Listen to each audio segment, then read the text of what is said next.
बादल जी, जो अभी राकेश जी ने कहा कि ठीक है, लीगली आप मुख्यमंत्री के तौर पर जेल से सरकार चला सकते हैं, लेकिन चलाएंगे कैसे? आप कैबिनेट की मीटिंग नहीं कर सकते, आप ब्यूरोक्रेट से उस तरह से नहीं मिल सकते, उनके साथ मीटिंग नहीं कर सकते, सलाह मशवरा नहीं कर सकते हैं, आप दूसरे अधिकारियों से नहीं मिल सकते, आप लोगों से नहीं मिल सकते। बतौर मुख्यमंत्री आपको लोगों से भी मिलना चाहिए। ये तमाम चीजें वो नहीं कर सकते हैं। इसके बावजूद वो अड़े हुए हैं सरकार चलाने के लिए। कॉन्स्टिट्यूशनल मोरालिटी की बात चूंकि आज के ज़माने में हम कर तो रहे हैं, लेकिन कोई भी उसको फॉलो नहीं करता दिख रहा है। ख़ासतौर से ये केंद्र सरकार ने तो उसे डस्टबिन में डाल रखा है। लेकिन अरविंद केजरीवाल जो बार-बार नैतिकता और वगैरह-वगैरह की बात करते हैं, क्या ये मौका नहीं है जब उनको ये साबित करना चाहिए?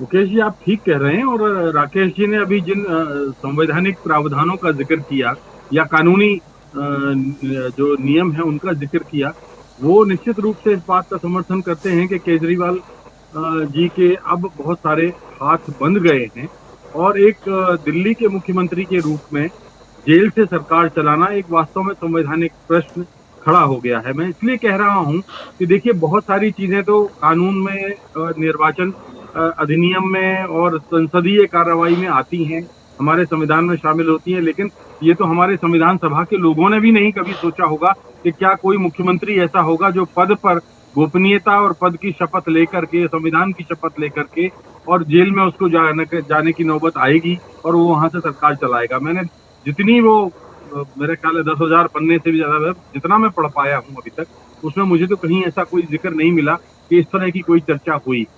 लेकिन मेरे कुछ प्रश्न हैं। प्रश्न ये हैं कि देखिए, दिल्ली के उपराज्यपाल ने साहब ने कहा कि जेल से किसी मुख्यमंत्री को सरकार चलाने की अनुमति नहीं दी जा सकती। अरे भाई, नहीं दी जा सकती तो आपके पास कौन सा अधिकार है जिससे आप उसको रोक सकते हैं या बर्खास्त कर सकते हैं? दिल्ली के उपराज्यपाल के पास भी बहुत सीमित अधिकार है और अनुच्छेद 239 के तहत उनके पास ये है कि अगर कोई बहुत संवैधानिक संकट खड़ा हो जाए तो आप जो है ऐसा कोई पावर इस्तेमाल कर सकते हैं। लेकिन अब संवैधानिक संकट क्या होगा?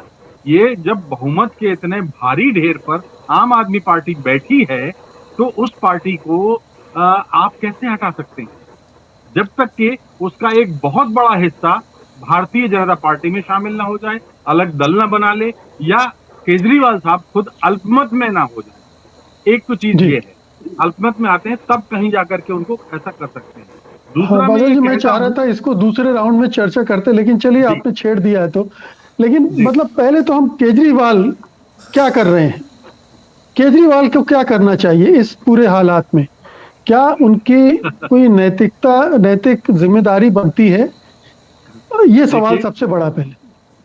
देखिए, हम आपकी चर्चाओं में कई बार इस बात की बात कर चुके हैं कि केजरीवाल और प्रधानमंत्री नरेंद्र मोदी में एक दिलचस्प समानता है।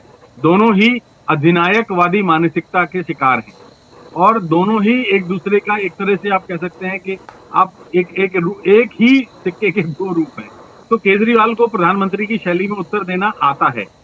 नैतिक रूप से चाहे भले ही वो उनको जेल से सरकार नहीं चलानी चाहिए, लेकिन आप ये पाएंगे कि अरविंद केजरीवाल राजनीतिक रूप से इसका लाभ लेने का कोई अवसर नहीं चूकेंगे।